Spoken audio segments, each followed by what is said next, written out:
2.0 నుంచి కూలీ వరకు రజనీకాంత్ 2 బ్యానర్స్లో తప్ప 3 బ్యానర్లో నటించలేదు. అయితే లైకా ప్రొడక్షన్స్ లేదంటే సన్ పిక్చర్స్. మరి కూలీ తర్వాత నటించే మూవీకి బ్యానర్ ఎందుకు మార్చాడు?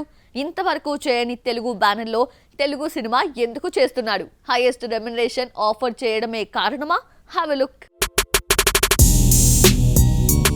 పెటా, అన్నాతే, జైలర్ రిలీజ్ కు రెడీగా ఉన్న కూలీ. సెట్స్ పై ఉన్న జైలర్ 2 ను సన్ పిక్చర్స్ నిర్మించగా 2.0 దర్బార్ వేటయాన్ను లైకా ప్రొడక్షన్స్ నిర్మించింది. తమిళంలో టాప్ బ్యానర్స్ కావడంతో ఈ సంస్థల్లో నటిస్తే రిస్క్ ఉండదు. రెమ్యునరేషన్ మొత్తం వస్తుందా రాదా అన్న డౌటే ఉండదు. సినిమా పూర్తి చేయగలుగుతారా అన్న అనుమానం కూడా అక్కర్లేదు. సినిమాను రిలీజ్ చేయగలుగుతారా, కావాల్సినన్ని థియేటర్స్ సంపాదించగలరా అన్న డౌట్స్ కు ఛాన్సే లేదు.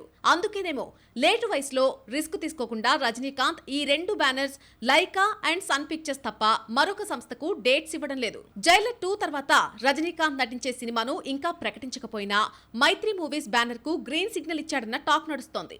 ఆ మధ్య నానితో హిట్ తీసిన తెలుగు దర్శకుడు కథ చెప్పి ఒప్పించినట్టు సమాచారం. ఈ ప్రాజెక్ట్ కోసం రజనీకాంత్ తన కెరీర్ లోనే హైయెస్ట్ రెమ్యునరేషన్ తీసుకుంటున్నారట.